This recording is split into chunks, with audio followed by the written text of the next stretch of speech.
என்னடா சந்துரு, நான் சொன்னதை பற்றி உன் பையன்கிட்ட பேசுனியா?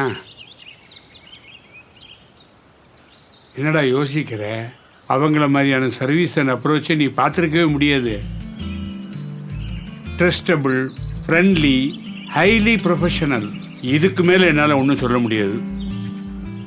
யோசிச்சுக்கிட்டே இருக்காதடா, என்னோட வா, நான் கூட்டிகிட்டு போகிறேன். எல்லா பேஷண்ட்ஸுக்கும் பர்சனல் கேர் தராங்க. 30 years of proven medical records, all eye care treatment under one roof. அதான் ஆர்கே ஐ சென்டரோட ஸ்பெஷாலிட்டி. கர்த்தருக்குள் பிரியமானவர்களே, அர்த்தமுள்ள வாழ்வு என்ற நிகழ்ச்சியின் மூலமாக உங்களை மறுபடியும் சந்திப்பதில் நான் பெருமகிழ்ச்சி அடைகிறேன்.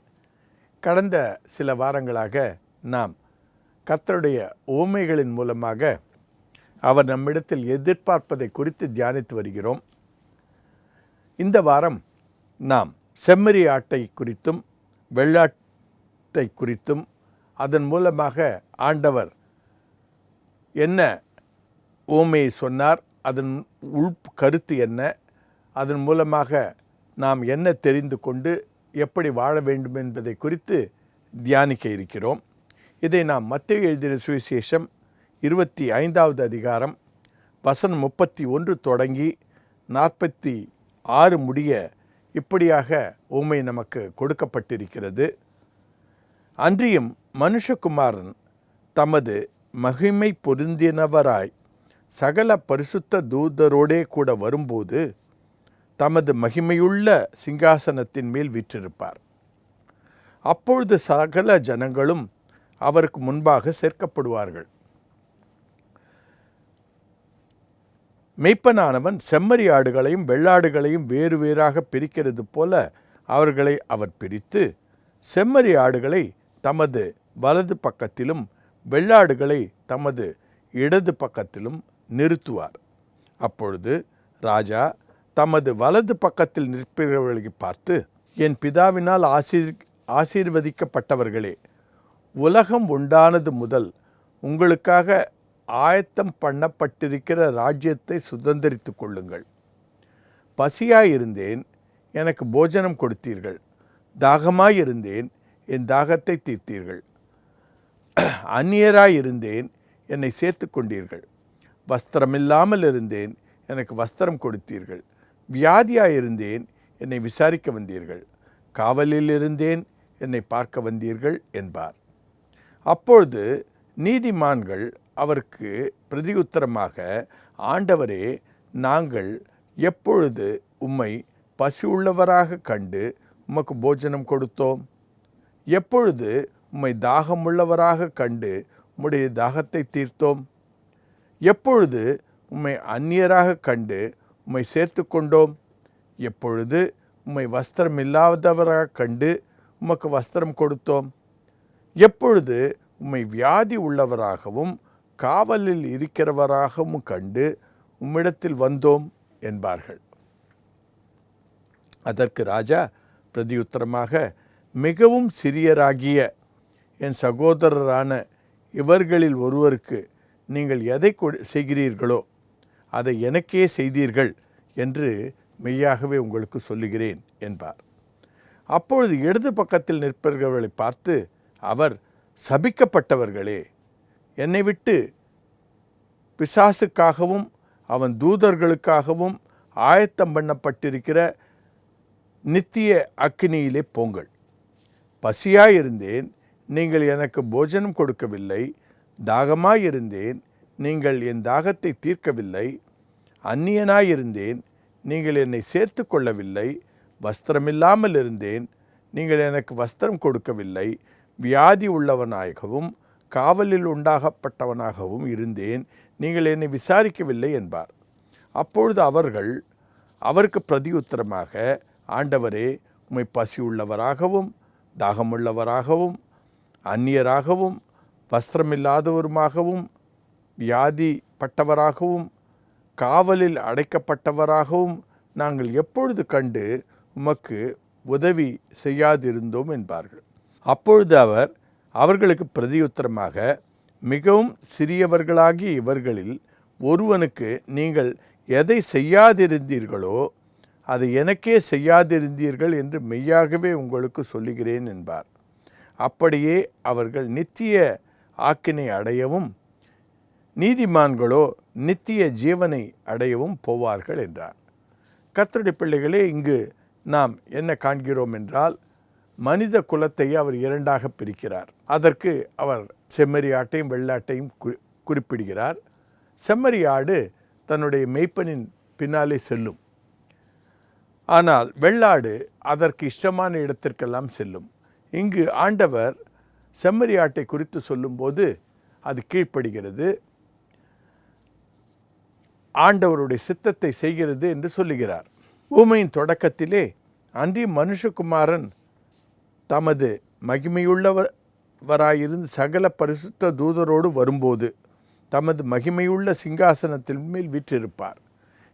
இது எப்பொழுது நடக்கும் என்றால், இயேசு கிறிஸ்து 2ஆம் வருகையில் நடக்கலாம், அல்லது நாம் மரித்து பரத்துக்கு போகும்போது அங்கே கணக்கு ஒப்புவிப்பவர்களாக அங்கேயும் அது நடக்கலாம். கணக்கு ஒப்புவிக்க வேண்டும் என்று சொல்லப்பட்டிருக்கிறது. அதை காணும்போது நாம் பிரசங்கி புஸ்தகத்திலே 12வது அதிகாரத்திலே 13 மற்றும் 14வது வசனத்தில் இப்படியாக நாம் காண்கிறோம். காரியத்தின் கடைத்தொகையை கேட்போமாக. தேவனுக்கு பயந்து அவர் கற்பனைகளை கைக்கொள். எல்லா மனுஷர் மேலும் விழுந்த கடமை இதுவே. ஒவ்வொரு கிரியையும் அந்தரங்கமான ஒவ்வொரு காரியத்தையும் நன்மையானாலும் தீமையானாலும் தேவன் நியாயத்திலே கொண்டு வருவார். காரியத்தின் கடைத்தொகை. நம்முடைய வாழ்வின் முடிவிலே நாம் கணக்கு ஒப்புவிக்க வேண்டியவர்களாக இருக்கிறோம். செம்மறி ஆடு போல இருந்து அவருடைய தேவைகளை பூர்த்தி செய்தோமா, அல்லது வெள்ளாடு போல இருந்து நம்முடைய இஷ்டத்துக்கு நடந்து கொண்டோமா என்பதை நாம் உணர்ந்து அவருடைய எதிர்பார்ப்பின்படி செய்ய கடமைப்பட்டவர்களாக இருக்கிறோம்.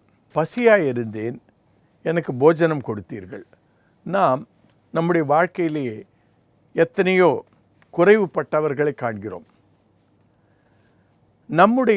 நமக்கு பல பிள்ளைகள் இருந்து சில பிள்ளைகள் பசியாக இருக்கும்போது,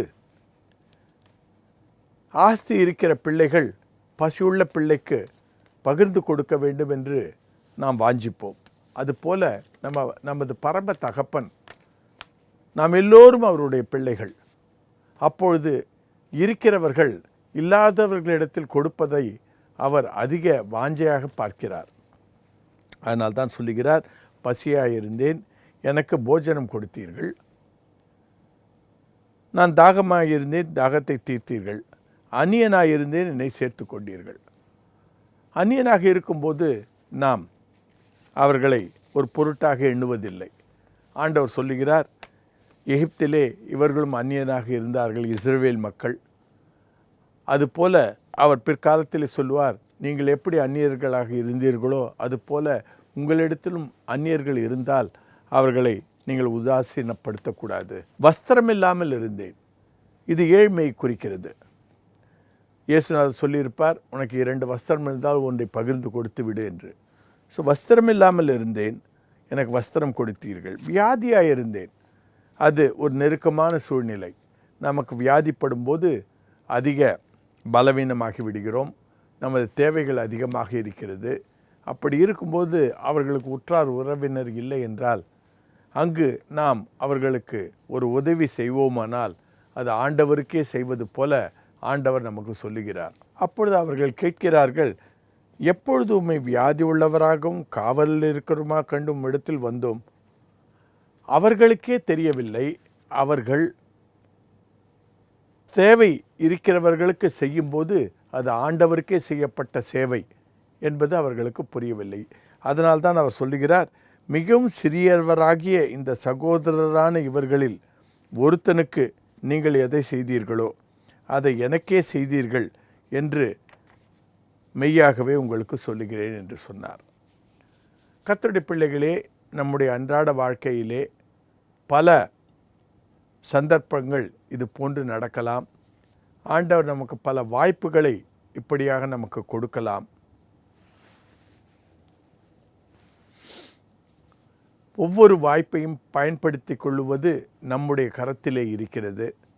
அதை உதாசீனப்படுத்தும் போது ஆண்டவர் சொல்லுவார், என்னை உதாசீனப்படுத்துவதற்கு அது ஏதுவாக இருக்கிறது என்று சொல்லுவார். நாம் சொல்லலாம், ஆண்டவரே நாங்கள் உம்மை நாம் சொல்லலாம், ஆண்டவரே நாங்கள் உம்மை உதாசீனப்படுத்தவில்லை என்று சொல்லலாம். ஏனென்றால் நமக்கு சிறியவராகி இவர்களுக்கு செய்வது செய்யாமல் இருப்பது ஆண்டவருக்கு செய்வது அல்லது செய்யாது இருப்பது போல இருக்கிறது என்றதை நாம் உணராதிருக்கிறோம். அதனால்தான் இப்படிப்பட்ட பல சூழ்நிலைகளை நாம் சந்திக்காமல் விட்டுவிடுகிறோம். கர்த்தர் நமக்கு நம்முடைய குணாதிசயங்களை அவருடைய குணம் போல மாற்றுவதற்கு பல சந்தர்ப்பங்களிலே இப்படிப்பட்ட ஏற்றத்தாழ்வுகளை அனுமதித்திருக்கிறார்.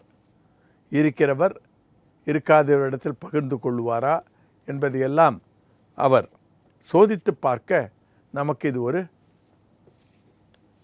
சந்தர்ப்பமாக இருக்கிறது. இந்த பூமியிலே நாம் இருக்கும்போது இப்படிப்பட்ட காரியங்களை நாம் சந்திக்க நேரிடலாம். அப்பொழுதெல்லாம் நாம் என்ன நினைக்க வேண்டும் என்றால், ஆண்டவர் நம்முடைய இடத்தில் இருந்திருந்தால் அவர் என்ன செய்திருப்பார்? அவர் பசியுள்ளவனை பார்த்தார், அவர்களுடைய பசியை ஆற்றியிருப்பார். நாம் சுவிசேஷத்திலே காண்கிறோம், பசியுள்ளவர்களுக்கு அவர் எப்படி ஆகாரத்தை கொடுத்தார் என்றெல்லாம், அப்படி வியாதியஸ்தர்களை எப்படி குணமாக்கினார். அதுபோல நாம் குணமாக்க முடியவில்லை என்றாலும் அதற்கு வேண்டிய பணத்தை கொடுக்கலாம், அவர்களுக்காக ஜெபத்தை செய்யலாம், அவர்கள் சிறையிலே இருக்கும்போது அவர்களுக்கு ஆறுதலாக சென்று பார்க்கலாம், பசியுற்றிருந்தால் அவர்களுக்கு உணவுகளை வாங்கி கொடுக்கலாம், துணி இல்லாமல் இருந்தால் துணிகளை கொடுக்கலாம். இவையெல்லாம் இறையின் பண்பு. இறைவனாக இருப்பவர் இவற்றையெல்லாம் செய்வார். நம்மை இந்த உலகத்தில் கொண்டு வந்து பயிற்சி அளிப்பதே நம்முடைய குணாதிசயங்கள் அவருடைய குணாதிசயங்களைப் போல ஆக வேண்டும் என்ற ஒரு வாஞ்சையிலே நம்மை இங்கு அனுப்பியிருக்கிறார். ஆகவே நாம் இங்கு இருக்கும்போது அவற்றையெல்லாம் பயின்று அவருக்கு இஷ்டமானதை செய்து, அவர் எனக்கு நீ செய்தாய் என்று சொல்லுவது போல ஏழைகளுக்கு செய்து நமக்கு கொடுத்த பொறுப்புகளை மறுமையிலே ஏற்றுக்கொள்ள இங்கு நன்றாக பயின்று செல்வது அதிக அவசியமாக இருக்கிறது. இதனுடைய இதர பதிவுகளை நீங்கள் காண வேண்டுமென்றால் www.divinetruth.asia என்கிற இணையதளத்திலும் நரேந்திரநாத் என்கிற யூடியூபிலும் நீங்கள் காணலாம். மறுபடியும் உங்களை சந்திக்கும் வரை விடைபெறுகிறேன். நன்றி, வணக்கம். என்னடா யோசிக்கிற? அவங்கள மாதிரியான சர்வீஸ் அண்ட் அப்ரோச்சை நீ பார்த்துருக்கவே முடியாது. 3 வருஷத்துக்கு முன்னாடி நான் பார்த்துருக்கல, இப்போ நான் பார்க்குறேன்ல. How confident I am because I have taken a right decision. எக்கனாமிக்கல்டா, இன்சூரன்ஸ் கூட கிளைம் பண்ணிக்கலாம். ப்ரீமெச்சூர் பேபிஸ்லேருந்து ஓல்ட் ஏஜ் பீப்புள் வரைக்கும் விசிட் பண்ணுற ஒரு இடம். அந்த அங்கிள் நம்பரை வாங்கி தரேன். அந்த அங்கிள் தான் எனக்கும் ஹெல்ப் பண்ணாரு.